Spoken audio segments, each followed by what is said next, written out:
Hey. Welcome to the 8 in the Box podcast. Today is Wednesday, March 9th. We are in the midst of championship week. Small conferences finishing, big conferences just getting started. We're here. We're going to talk college basketball. We're going to talk maybe some things happen in football we need to mention. We may get to a couple other things, but that's what we do here on 8 in the Box. My name is Dave Sharapan. I am the Sportsbook Consigliere at SportsBK Consig. With me, my point guard, he is Brad Howe. You'll find him at Brad Howe 07. He's out doing basketball games all week. He's living in the gym. He's here today to direct traffic, get us in a good shooting position, maybe knock a couple down. B. Howe, what's up? How are you, sir?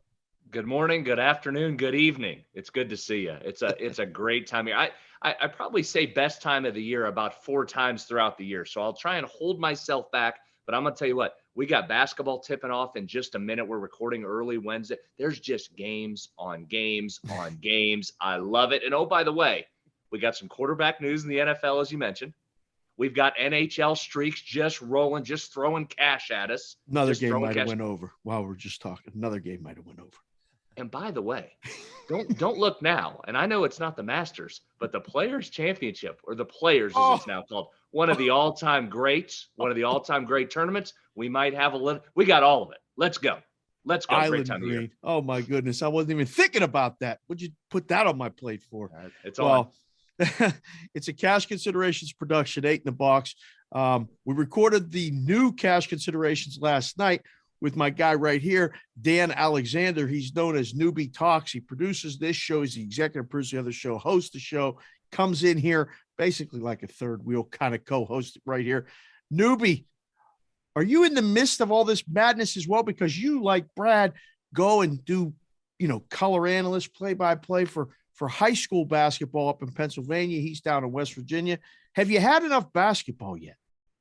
No, there's never enough basketball. I mean, NBA in the full swing, March Madness right around the corner. So while the high school season might be coming to a close, 8 in the Box, making sure my basketball appetite is well fed, Dave. Yeah, absolutely. Sixers are doing okay. That guy with the beard helped a lot. Yeah, that's been okay too. So, all right. So basically, that's it. That's what the format of the show is going to be.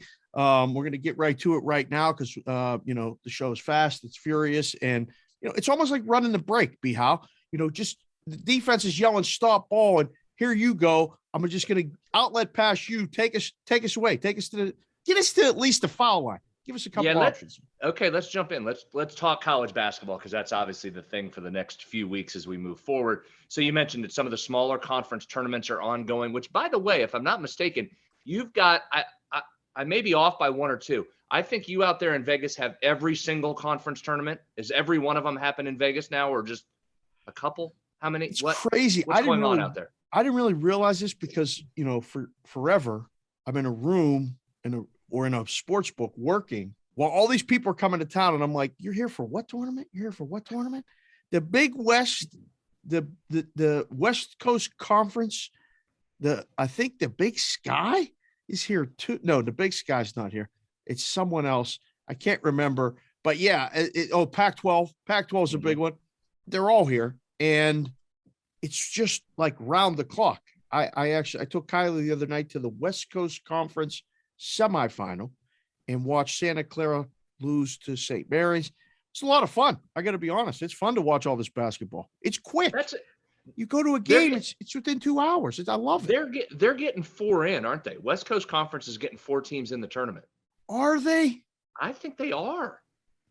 I swear. I mean, obviously Gonzaga, or is it Gonzaga? I don't know which one it is. Zags. The Zags. Zags. So it's Gonzaga? Gonzaga. Really?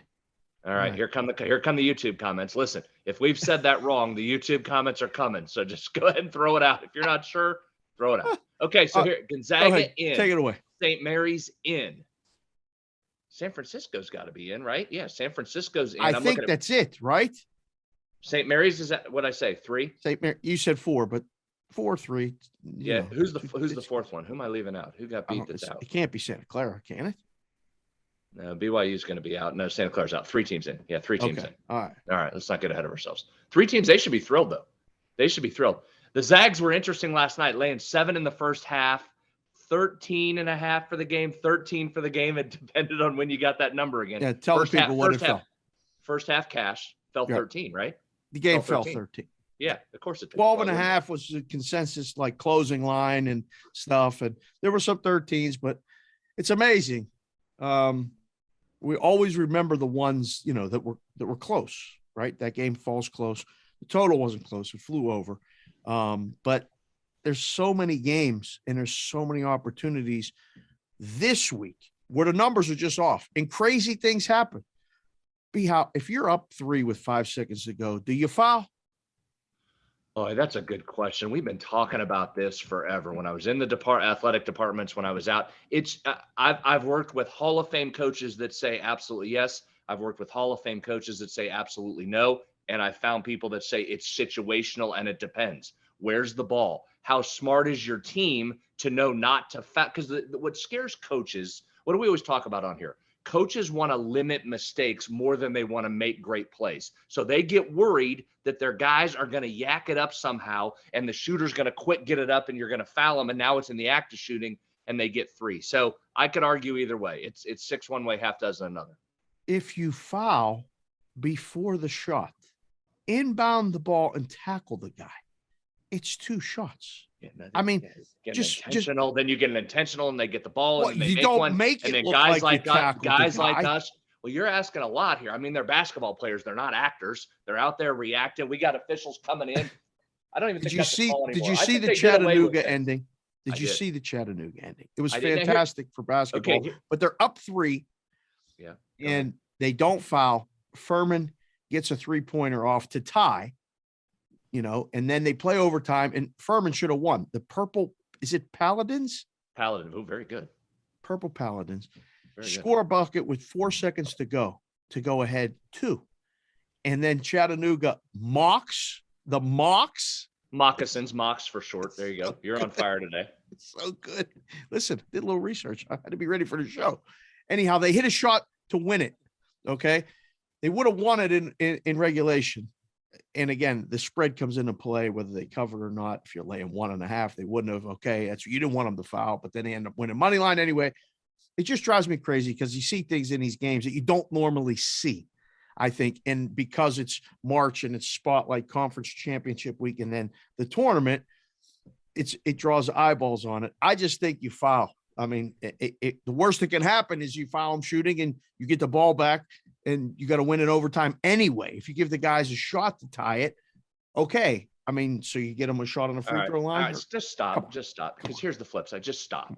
Because go back and watch the highlights of that guy. That guy's moving left as a right-handed shooter. He goes up from between the three-point line and half court. He's good going the wrong way. It was like the NC State in '83 shot, except he actually made it instead of airballed it for Lorenzo Charles. Almost the same spot on the floor, the same look as Derek Wittenberg gave you. My man from the Mocs goes up. Here's the thing.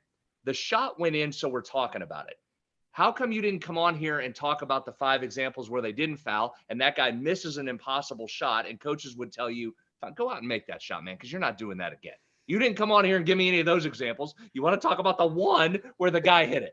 Now you just made me go on the other side. Now I've got to sit here and watch all these games, and every time they don't foul and it doesn't work, I'm going to have to send you stuff. Now you just made me have other homework. It happened the other night. St. Mary's in Santa Clara. St. Mary's didn't foul. They were up 3.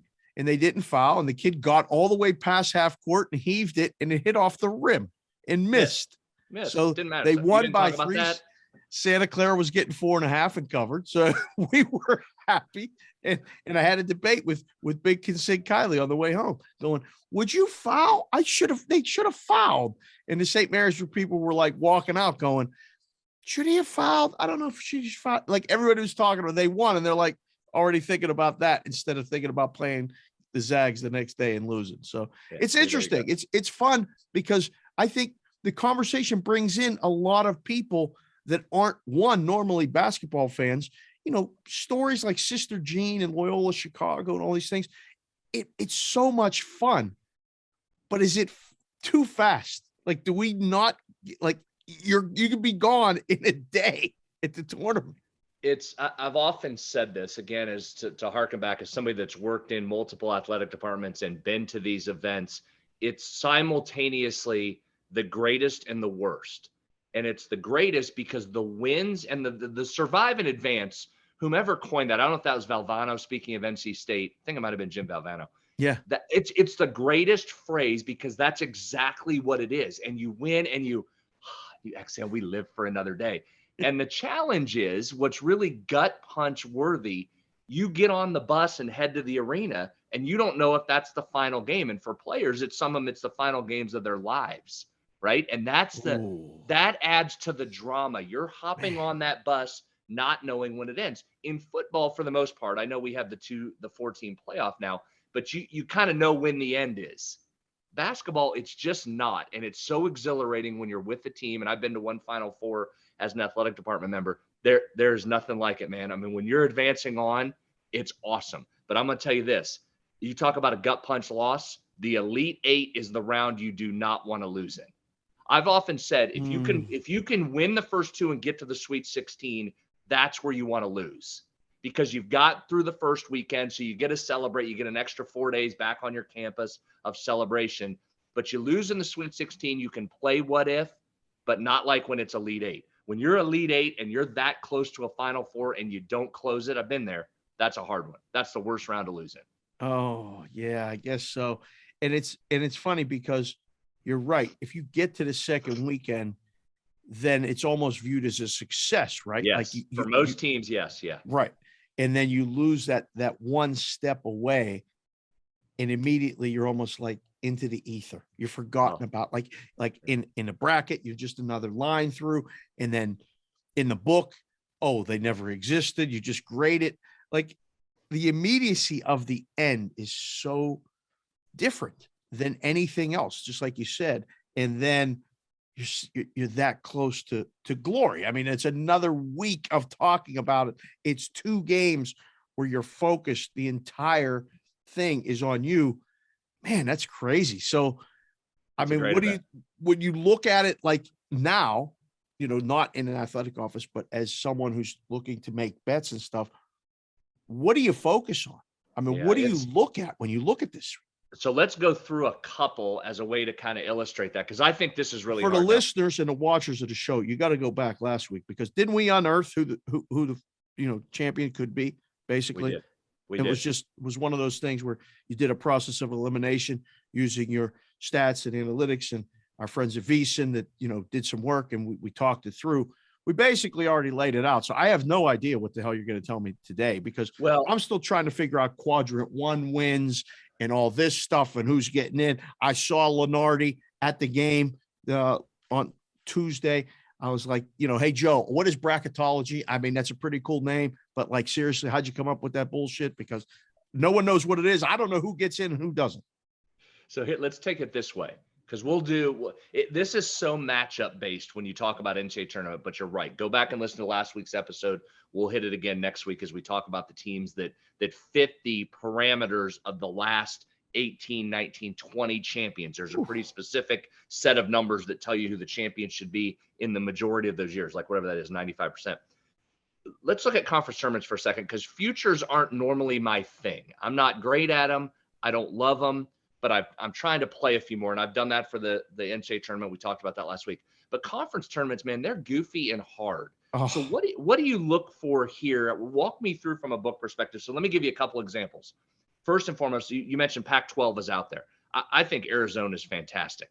Now, they didn't quite fall into our parameters last week because they have a first-year head coach. One of the requirements is you have a head coach that's been at least to the Sweet 16. Tommy Lloyd from Gonzaga in his first year at Arizona. They're loaded with dudes. I mean, they're tall. They've got length. They're athletic. They get up and down. They're fantastic.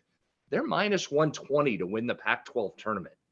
That's tough when you start to get a minus price on a tournament champ. Do you lay that with a team like Arizona? Now, conversely, so let's compare and contrast. Kentucky, who I think is really good. I already have an NCAA champion future on Kentucky. We've talked about the Oscar Tshiebwe rebound prop, which remind me, I got something for you on that. When you look at Kentucky, plus 190 to win the SEC. Now, I know the SEC's deep, And they're it's the got some favorite high end. at plus. Yeah, They're the favorite at plus yes, 190, and Arizona's yes. the favorite at minus 120. Okay. So to me, that's an attractive Kentucky price there. I like Kentucky anyway. I like that, and I get the competition. But what do you do with minus versus plus prices here in conference tournaments that are so tricky? So, I mean, when you make these numbers, and it's crazy because these numbers are literally up for 3 days. Like that's it. You make a future market price up, and then you put them up, and you might leave them up through the first round because you almost know the results of all the first round games. It's number of games. I'm assuming the way the bracket is set, and again, this might be a wrong assumption. Arizona might have to play one less game. Do they get a double bye? There's these double buys and triple buys and all this other. Yes. Like Gonzaga only had to show up for the West Coast Conference tournament, play Monday and Tuesday, and they won the championship. Other teams had to play 4 games. They had to play 2. So you kind of come up with the parlay price based on the higher seed winning. So it's kind of a math problem, and you kind of got to guess because if there's an upset, then that money line parlay price that you've worked out is completely out the window. And I say all the time that nobody knows squadoosh is the clean version, but we're not clean here. So sometimes I say nobody knows shit. You have to know the path. So you tell me Arizona less challengers in the Pac-12 than challengers for Kentucky in the SEC. That would be my immediate why the price is so different. Yeah, the price tells you that, right? But let's look at this. So Stanford and Arizona playing today, Wednesday. The winner of that advances on to take on Arizona in its first game. Arizona then would have the winner of Colorado versus Oregon or Oregon State, whichever team wins that. That's potentially tough. If Oregon gets through there, you've got Arizona having to take on maybe probably an Arizona State team that beat them, right? Took them into overtime, and then potentially an Oregon. Then after that, on the other side of the bracket are, hello to UCLA and USC, potentially. Some good basketball games there. That's pretty good. So for mine, that's a stay away from me, I think, on an Arizona at one. Well, I don't think you can ever really lay a minus price on any team that has to play at least one competitive game because – I mean, you can, if your intention would be to just get to the championship game and then have a hedge opportunity where you could be – Arizona's not going to be a dog to anybody, okay? And Kentucky probably is not going to be a dog to anybody. But, I mean, say their number one player gets hurt. They're playing Arkansas. They're playing Auburn. They're playing – what's a game with Kentucky and Auburn on a neutral court? That's almost a pick 'em, right?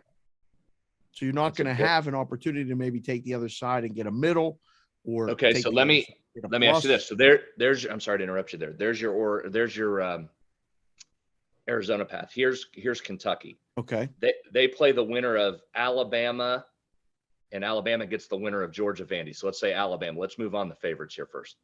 So Alabama advances. So you got Kentucky, Alabama, and we've talked about Alabama on here before. I mean, I like Kentucky obviously in that game, but if Alabama starts heating up from 3, they win that.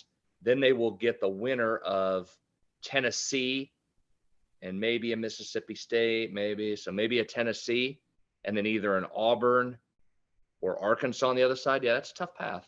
Okay. Now see that I think you can roll over and get better than plus 190, meaning just bet Kentucky to win for the unit on the money line in their first game. Whatever you win, you roll it over. So if you bet 100 and they're 2-1 favorites, you win $50. You take the 150 and just bet them again on the money line, roll it over if they win again, because a game with Kentucky, Alabama will be 7 to 8 point spread. I don't think it would be 10, but it would be 7 to 8.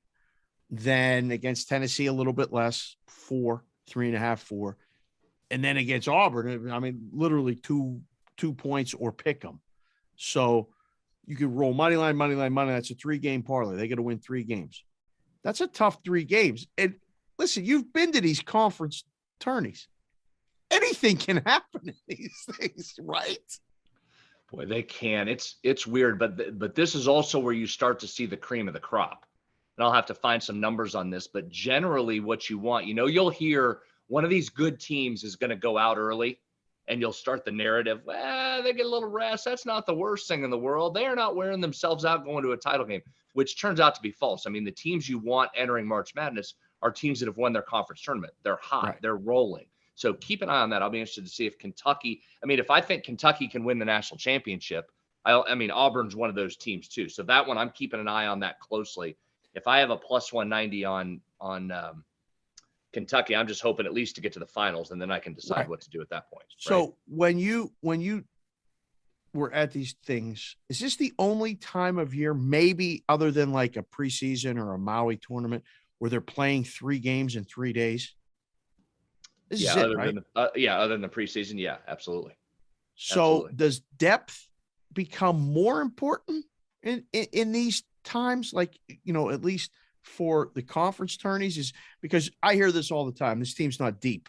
They only go 7 deep in their rotation, or this guy has no backup. And if he gets in foul trouble, then they're in trouble.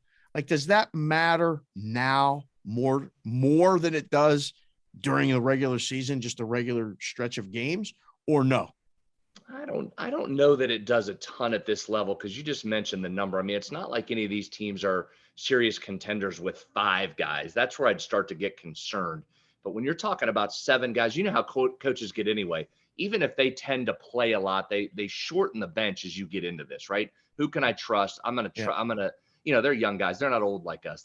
I'm not as worried about depth here. I'm not as worried about depth. What else are you worried about? What else you got? Look at the ACC tournament for a second. I know it's underway. I get that it's already started. Let's talk about a minus price. Duke minus 125. Carolina 6-1. Wake Forest 10-1. Anybody there interested? They got the coach of the year and the player of the year in the league. Wake Forest, do you care? No, I don't care about any of that. I care about the price. Now, I saw Duke lose in Coach K's last home game on Saturday. Okay. Mm-hmm. That line was so inflated because of the situation. Does that loss at all carry over to this at all in your eyes? Great question. Great question, because here's one of those things. I just talked about this on another show recently. I want to say yes, and I want to build you the case for a yes. And I think you can build a convincing case for a yes. But here's the other thing. Not only now are we trying to handicap 18 to 22-year-olds, now we're trying to guess what they're thinking, and now we're trying to assume that all of those 18 to 22-year-olds are thinking the same way. And that just doesn't happen. I think that's what people forget in these conference tournaments when you're trying to do this, and that's what makes it so difficult. Not every dirty little secret. Not every one of these guys wants the season to continue on. Now, if you're Duke and you're Carolina and you're Wake, I mean, most of those guys want to keep playing, right? Right. But there's some games tonight, like the Big 12 begins in a play-in game between the Mountaineers, West Virginia team that I cover most closely.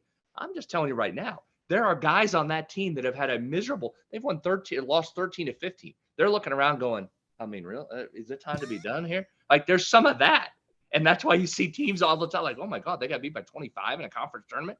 So that narrative that you'll hear a lot of us sports talk guys at, they're motivated. At Duke, they lost on Coach Case. I mean, man, I don't know. Then we're going to get to North Carolina, right? Duke didn't shake their hand. And my man gave them the Magic Johnson look away handshake. I mean, what are we doing, man? Come on. So now, that said, give me a Duke North Carolina final. I'm signing up for that. I want to watch a little of that tension. Let's go. Yeah. We'll 100% watch it. Those odds tell me that, well, one, to answer my own question, I think it motivates them in a positive way. Yeah. They lost Coach K's last game. And it should. They're going to go and play their best basketball this week, like much better. That thing got away from them, and it was just a wave of emotion. And the kids from North Carolina couldn't miss a shot. The guy with the beard, I don't even know what he's doing, but he was making shots from all over.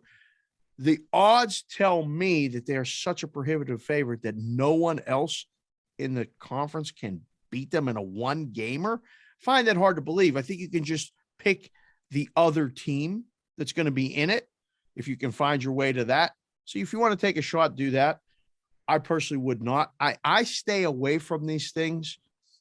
The books don't like booking them because no one really bets them, because the shelf life of them is very short.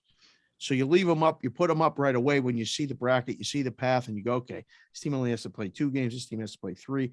Look at these early games. These games are, You talked about the ACC. Look at the games today. 1.5, 9.5, 4, and 5 are the point spreads for the ACC games today. Okay. There's one definitive favorite. Wake's going to beat Boston College because Boston College, didn't they beat Pitt yesterday? Like, yes. Pitt, I don't know how you get to be the play-in game to the play-in to the ACC, but that's bad basketball. Okay. That's it. So what? Did I say something wrong? BC? No one listens to the show from BC. They're fine. It's all right. Your season's over today. It's over. Wake Forest is going to beat you and probably going to cover the spread. Anyhow, these conference tournament odds are fast, they're quick, and they're not really bet. That's the other little dirty secret, like you talk about. Kids want this season to end. The books want to put these up and take a couple bets and then close them so we can get to the real thing. It's a nice dress rehearsal for next week.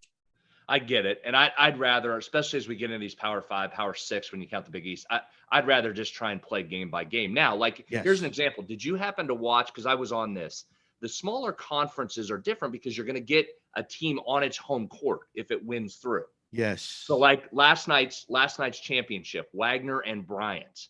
Let's talk about that for a second. So a couple things. So I had done Bryant at plus 125 before the tournament. Number 1 seed, they're going to get through and play on their home courts. Okay, I like that. I also was in on the 4 seed to kind of protect me, a little bit more of a long shot, and they're both plus prices. So either way, I'm covered. I still make money. So I turned it on last night, and I was thinking about hedging. Do I go in on Wagner? No, it wasn't a big enough bet to worry about. Let's just let it ride.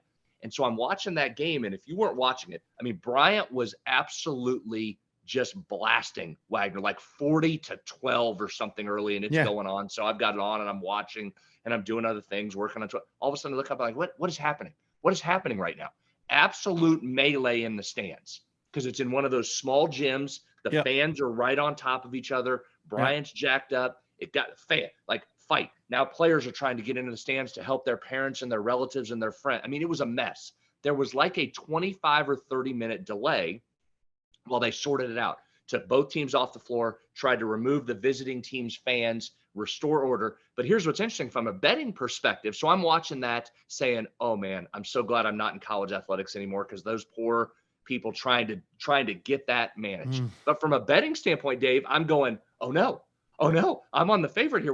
What happens? Are we going to have to replay this game? Are they going to cancel the game? Are they going to restart the game? It got weird there for a while. Ends up finishing, Bryant wins, so the cash happens. But that was a weird 25, 30 minutes there. Didn't know what was going to happen. It's so different in those games because the winner goes on and plays. The loser's done. Season's over. I think you have to kind of take that into the handicap as you do games this week in conference tournaments where the teams aren't playing for the season to end. Like when Duke plays North Carolina, they're both in. So they both know there's another game, and you'll hear that narrative too. And I think in the book, it just becomes another game. Like you just kind of put it up. It's a neutral site game. Here's the number. Go. Because you know both teams are playing. I think the smaller conference games are unique because in the book, we're like, all right, these teams are playing for blood. They're playing for survival. They're playing to play another game and get to the big dance and then be a 28-point dog to somebody and go get destroyed. But they're still playing to move on. So you see it be different. That scene was weird. I was watching it without sound and I was like, oh no, what is happening right now? You don't ever see that unless it's at a home court. I mean, I saw opposing fan bases the other night doing opposite cheers and chants and things like that. And, you know, everybody comes school spirit to the fullest. They're dressed in their gear head to toe. The game's over. Everybody kind of like, you know, high five, see you later, wave, or some of them did other gestures, but I mean, it's quick, it's over. So it's fine. That is what is in March. Everyone in the book is doing that from table to table, group to group. It is so much fun. The atmosphere in the book. You have mini tournament games every couple hours. It's so much fun. All right. Last one. Then we're going to move on from basketball. We got to get into some other stuff here. Yep. Big 12. Big 12. What a mess. I mean, Kansas and Baylor 2-1, best odds. Texas Tech plus 350. Texas 6-1. You want a piece of Texas? I don't, but do you? It's one of those three teams are winning. Which one doesn't have to play the other two? Is Baylor on the opposite side of the bracket than Texas Tech? Yeah, I'll look at that.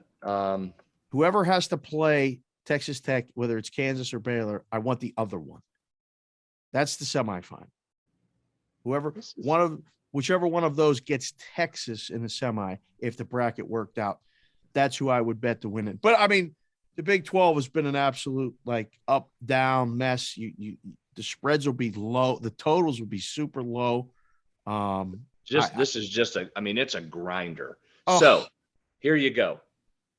Texas plays Texas Tech in the opening round game for them, quarterfinal game. Okay. Wow. And then the winner plays who? The winner advances on and plays Kansas or Oklahoma State. Okay. So Baylor's on the other side. Oh, wait. Sorry. Hold on. I'm looking at an old one here. Get it together. What are you doing? Get it together. See, this is part of the problem, too, in the book. You got to find the right information. Give me the right number. With the rotation number, damn it. Oh, these rotation numbers, man. They're a lifesaver, newbie. You did it. You came to Vegas and made a bet at a book. You were very well prepared. You went up. I had the config with me. Yeah, well, I mean, but you got to be prepared when you come up and come into the counter. Okay, Dave, real quick and we'll move past this. We'll get into some NFL here. But Texas and Kansas are on the same side of the bracket. Baylor and Texas Tech on the other side if that holds. Ooh. So I tell you what. Give me, again, I know I'm biased in favor of the Big 12 because I watch it every night, but you give me that. If that's the semifinal that holds, if the 1, 2, 3, and 4 seeds hold, my goodness, that's a good semifinal Friday coming up there for that league. Kansas wins. Kansas wins. They have the easier semifinal game. I would say Kansas wins right now. Would you take them 2-1 though, or are you just playing game by game? If Kansas plays Baylor in the final, who's favored? Kansas. Close, right? Do you think, or you think Baylor? Well, and again, it'll depend basically how they look. You're basically a home game for Kansas, so is the deciding factor. That's gonna slide it in their direction. So I would you're getting 2-1. I don't know if that's quite enough, but you'd have to work out the math. I don't know if there's one definitive way or the other. I think you're okay either way. I just think Kansas's spot feels better like they're going to be in that final as opposed to the other side. Last thing on the Big 12, I bet I can't get them right. I think Baylor's got to fall off at some point because they're still just fighting through injuries. We've talked about Jonathan Chemwa-Chachua, who I think is really good. Everyday John, they call him. What did you say his name was? Jonathan Chemwa-Chachua. Man, oh man, we did a name contest on Cash Considerations, and I'm a little bit upset that I did not have that in the entry. Chemwa-Chachua? Say it one more time. Chemwa-Chachua. Chemwa-Chachua. I think. Now, again, Baylor fans, go ahead. I mean, I think I got it. Been working on it all season, and he's hurt. He's really good. So anyway, I can't get him right because I think Baylor should start fading, and they're not. They look excellent. I really like Kansas, and now Kansas is wobbly. I don't know what I'm doing in the Big 12. I can't get it right. It's one of those times a year where you question.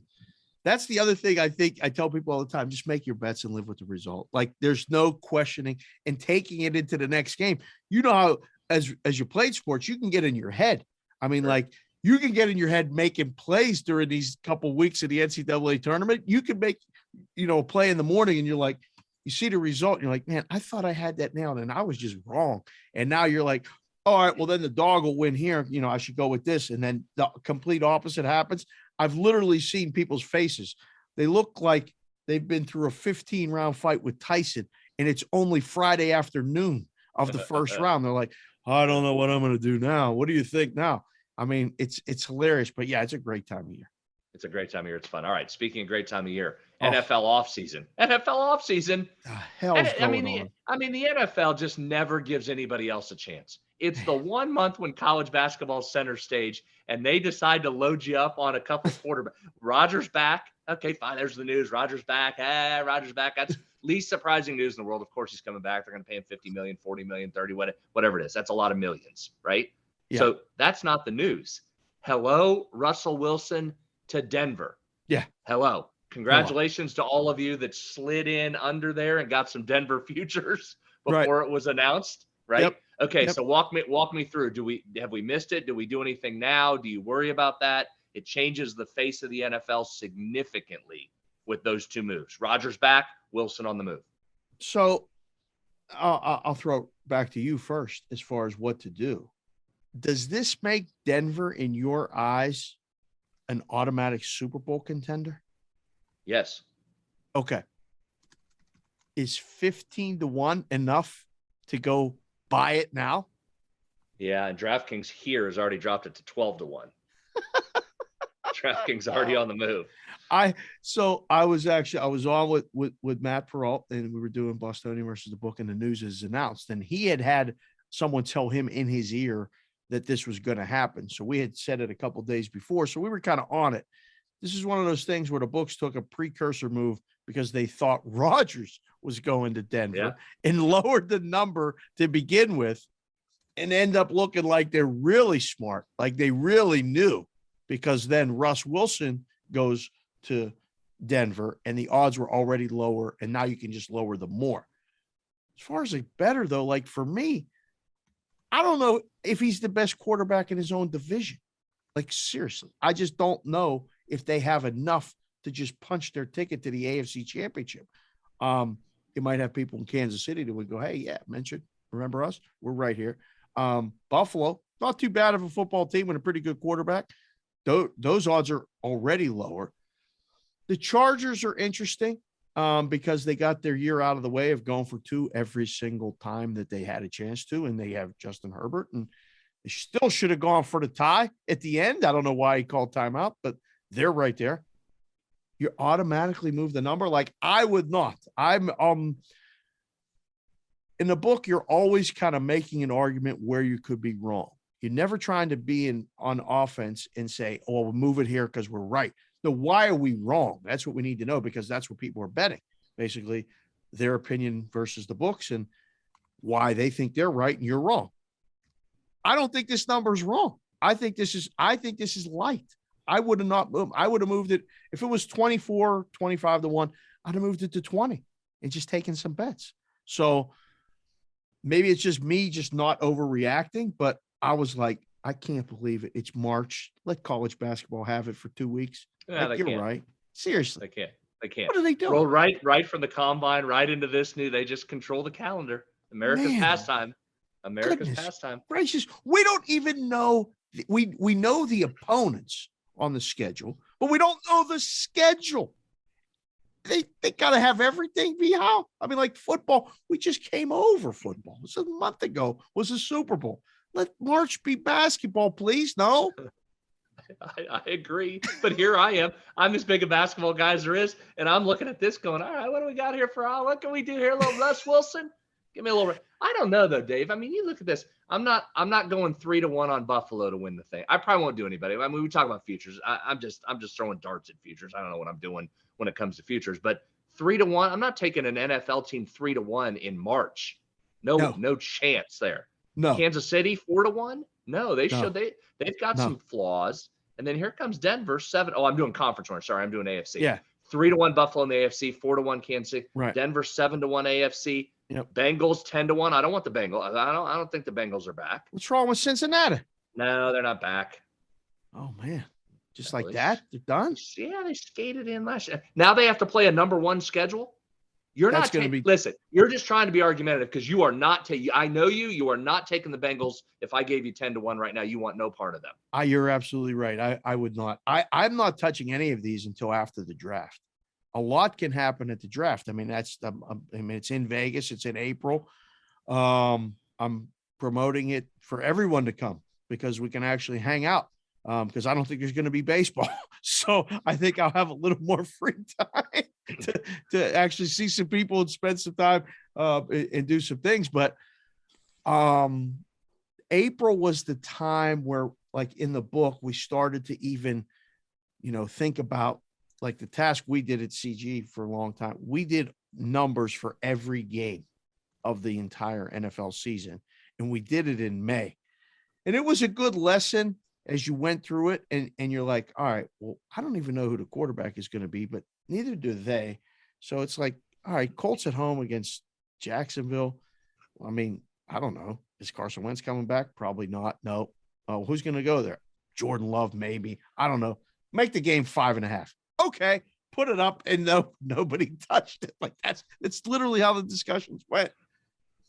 I don't know if anyone, you're doing yourself almost a disservice betting it and tying up the money and then having some trade happen on draft day that completely messes up the thing.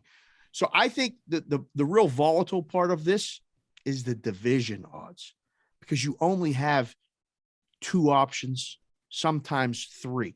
The AFC West, I would actually now make it an argument of 4. Okay. Any one of those teams could win the division as constructed right now. You think you're already looking like I'm crazy? You don't think? Well, you don't think the Raiders can win it? Yeah, they got to. Newbie, you want to play the show me music? You want to play me the show me music? Because here's my first one. Raiders, you better show me.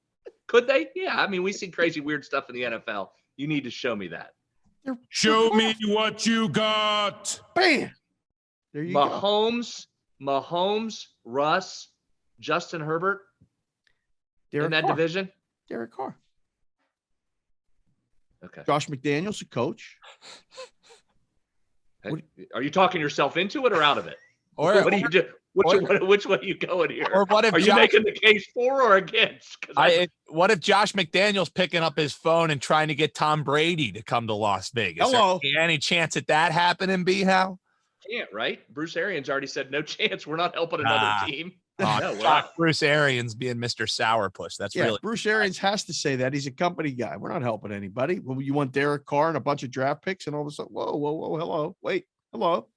All right, you're probably right. Move on. Fine, we'll move on because we got to get into draft prep before we can worry about division winners. We got a lot of draft prep coming up, so get ready on this show. Do you watch the combine? You know, normally I do. This year I didn't because I was doing a tournament, so I was locked in the gym all weekend for most of it. Early in the week, so no, I didn't see much of it. But I am normally a watch the combine guy. Yes. Would you bet on it? I have not, and probably would not. No, because probably DraftKings. Listen, I saw Johnny Avello at the Super Bowl. We sat down and we talked, and he talked about booking cornhole. And I said, Johnny, come on. I mean, seriously, where are you getting the cornhole numbers? He's like, oh, no, we do the numbers. I said, Johnny, put me on the cornhole list, please. I'll help you with the cornhole numbers. And they put up everything. Now they're putting up everything. They put up draft combine, how many reps they'll do on the thing, what the fastest time would be. Would anyone set a record with the fastest time? It's crazy. People will bet on anything.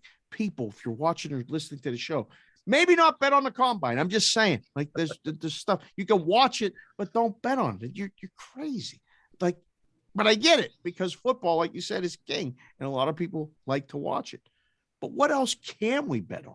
Like, what else are you looking at right now this time of year? You got anything else on your menu? Well, so let's talk about a couple things. Let's do a little NBA and NHL. Let's do NBA first because I want to spend a minute on NHL with some of these runs. You tell me, you watch the NBA every night. You're engaged with your shows on Sports Grid and Game Live on the NBA. The only thing I'll offer up here, because I haven't transitioned over yet, our guy Julian Edlow, speaking of DraftKings, has been riding heavily this Memphis first quarter team total over. Yep, it's been a cash cow. Memphis first quarter team total over has been really good, so I've been tailing him on that. What are you watching NBA wise? Oh, I'm watching like totals in game. Are in the Memphis game because their first quarter totals are starting so fast. Their games are closing in the high 230s, low 240s. Like it's literally 238, 239, 240, 241, 242, somewhere in that neighborhood, especially when they're at home. They start fast. Their in-game number goes up to almost 260. It was 259 yesterday. Really? And I was like, yes, quickly. And then I'm looking to go under. That's funny you said that because I was like, wow, look how fast this thing moved. But the numbers are flying up. So, well, hold on. I mean, I know you're doing shows. You get your phone handy and he'd tweet that out. We need a bat signal on that when Memphis is in the 2-6. I mean, you can't come on here and give that to me now. I'm Need that. sorry. The people need that when it's happening so we can all get in. I You know. can't come on here now. Give us that. I apologize. You're right. I a lot of times I'm very distracted now because I'm on with Gabe and Cam and they're constantly yelling, and now they're bringing in guests, and we've got all kind of things happening. They're throwing these performance doubles. Let me help you. We're gonna be. It's like an audible system here. We're in the quarterback room. We're talking. We're gonna get signals. So now we've said it. If you've listened to this show, we've talked Memphis totals. Okay. Yes. So if you just, I know people are yelling. You're trying to do things. You're trying to watch. You're trying to talk. Just put 260 out there. Just put the number. Just send the number, and we know that means live under for Memphis. If you shoot a number. You don't have to say anything else. 260. Yep. Don't tag anybody. Don't tag newbie. Don't tag me. Just 262. Go. I see. Okay. Under. Go. Let's go. Okay. All right. It is. Very good. We'll pay attention to that. That's a good idea. Let's try and do that. That's our Omaha. That's our Omaha. That's our Omaha. Put the number. Yeah. Put the number out. All right. So the other thing that I'm looking at, right? Every time the Bulls play a team with a winning record, they lose. That's an automatic fade. There's one thing there. You're trying to determine. Wait, say that again. What? Every time the Bulls play a team with a winning record, I believe, they lose and they don't cover. Like the Bulls are the biggest mirage in the East. Sorry, Chicago fans. I love you for watching the show and listening to the show. But until these Bulls figure it out, they would be a fade. I'm looking right now. I call it like you're getting an education in the NBA, watching the NBA right now. We're trying to figure out who's going to be in what position, and then basically who we're going to go against or who we're going to go on in the playoffs. Okay. And I mean, there's still yet a lot to be determined. We're down the stretch run here, but the Sixers are coming on. The Celtics, one of the best teams in basketball, what they're doing. They're playing. Oh, hello. Milwaukee, oh, by the way, the defending champs in the East. Yet the Brooklyn Nets are the favorite in the Eastern Conference and have the lowest odds of any team in the East to win the NBA championship. It's one of the biggest. They got to get in, right? I mean, are they eighth? They got to get in. They got to get in. They're going to have to most likely play in to get in, unless they win the rest of their games. And there's a couple teams that collapse, but the East is deep. So the East is deep. Hold on, real quick on the Bulls. Can I go back to the Bulls for a second? Please do. Since you're the NBA guy here tonight, am I going to cash my Bulls win total ticket? I said 44. Can I get 44 wins out of them? It's going to be close. I think you'll be. I mean, I thought that was a lock. I thought that was a lock, and now I'm sweating it a little bit. You are going to sweat it. You're going to have to. It's going to come. It's going to take a longer time than you thought. Yes, I think they're going to get there, but whereas they were going to win 50 games, I don't think they're going to win 50 games. But it's going to probably finish 47, 48. It looks like, depending on how you work the math out. It was always a fun exercise for me in doing the number of games left and then going, okay, what seed are they going to get? I've done this now for a couple years with the Lakers. Look at the Lakers. They may not get in. The Los Angeles Lakers with LeBron James, who scored 56 points, I believe, the other night, Saturday night against Golden State, won a game where I was with the kids and we were at Chicky and Pete's and we were watching stuff, hanging out. It was great. And I was like, wait a second, the Lakers are going to win this game? Then they play Monday night or Tuesday night at San Antonio. He don't play. They lose. They're playing like tonight. They're playing Houston. They're favored by 5 on the road. When someone looks at this and they check Houston's record, they're going to go, wait a second. Why are the Lakers only laying 5? Beware of the road favorites in the NBA in the rest of the season. You're going to see some ridiculous numbers, and there's some bad teams like Detroit is a home dog today against the Bulls, 5.5. Watch Detroit not only maybe cover, but they're going to win the game. Now, I just pulled up the Bulls schedule because I wanted to start to go through it because it is tough. You're right. We're going to sweat that win total. I mean, I see Phoenix on there and Utah's popping up and give me Cleveland's popping up. So now, like I was just about to say to you, well, we'll get one tonight. We'll get 40 tonight against Detroit. So Detroit, like now I can't even count that one. No, So Detroit's an interesting thing. You got to find the teams that are 100% tanking. Detroit's not tanking for anything. Detroit is a young basketball team. They got their star in Cade Cunningham, who you saw play in the Big 12. I mean, this kid is for real. He is going to be their cornerstone in the franchise. So they're actually building for next year. They're not tanking for another pick. They're just going to accept the results, whatever they finish. But other teams, there's some bad basketball teams right now. Howe, Portland is an automatic go against. You're seeing they haven't won since the All-Star break. I mean, they're 17-point dogs. That's a football line. They're 17-point dogs tonight to Utah. It's one of the highest numbers you can possibly have when you do the math based on the numbers, like the total's 221. How much higher can a basketball spread be in the NBA? It's really 17 is almost the top. I mean, I think I saw an 18 once, but just interesting things to keep in mind with the NBA. It's a minefield right now. I like to kind of really bet games between competitive teams. When you have one good, one bad, it's hard. When you have two bad, just bet the over. There's no defense being played with two bad teams. So that's another dirty little secret that you as in the book, you're just like, add 2 points, add 4 points. When there's two really bad basketball teams that aren't playing for anything, everybody's trying to get theirs. You know what I mean? They're trying to score, just like you would be right now. Like if you went to the gym, you going to play defense or you going to get 30? Like you're looking to make some threes and splash and tell a guy about it, right? All right, good. I tell you what, we should have led with the NBA. You dropped a bunch of nuggets in there to keep an eye on early. We should have been messing around with conference tournaments. We're in an NBA show, apparently. Well, I mean, you got to focus on basketball. Listen, I mean, the NFL can't have everything. You can't have it all. You have to do a little bit of everything. I always love the other stuff in the book because everybody wanted to be part of the NFL. So that's very good. That was good NBA stuff. Just remember, 260, 261, whatever the number is, just tweet the number. 220, 221, whatever it takes. That was the line from it's all ball bearings. All ball bearings these days. Yeah, we'll do 260, 261. All right. So just put it out there. That means Memphis live under when you see the number at SportsBK Consig. Excellent work. Okay, very good. Real quick before we let you go, we got to get moving. We got to do NHL. We got to talk NHL. We'll just talk NHL. Yeah. What do you got? I mean, PSU Auto's doing an unbelievable job again. At PSU Auto on Twitter, incredible resource. And if you're not using it, you're just losing money. I mean, you're just missing out. He just puts it in a nice form for us. Our New Jersey Devils. We did this during football. You had me in team stores. I got Texas Rangers gear. I got Houston Texan gear. I got all gear. I got to go get a Devils sweater.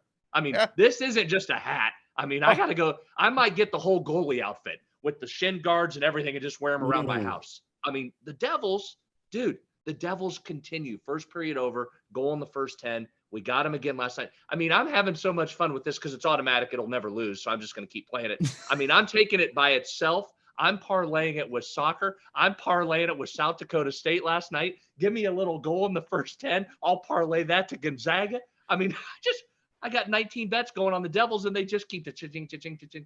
Here's the numbers. You ready? Yep. First 10, yes. Goal in the first 10, yes, for the Devils. They're on a 25-3 run. It's insane. 25-3 run. Wow. Hello. Their first period over 1.5. New Jersey Devils, first period over 1.5. 26-6. It's just 25-3, yes. 26-6 over. But they're not the only ones, Dave. No. I mean, there's some teams just flying over. Let me give you a couple more on first. And again, at PSU Auto, go follow him. The chart's right there. That's straight what I'm reading off of. It's really good. Anaheim, 14-2, yes, first 10. Yep. Toronto, 15-4. Florida, 21-6. Columbus, 24-7. Montreal, 16-5, yes. And Winnipeg, 19-6, yes. That's goal in the first 10, Dave. There's no defense for it from the book's perspective because you can't. I mean, it's a prop that's offered. It's fixed. It's the first 10 minutes. So how do you defense it or how do you adjust it when the numbers are so overwhelmingly in, these teams' favors? You just keep juicing it. But at some point you run the risk of pricing everybody out and not doing any action. So if you're actually a book that takes bets or encourages action, you can't make the price too high, because now what are you doing? You're losing customers.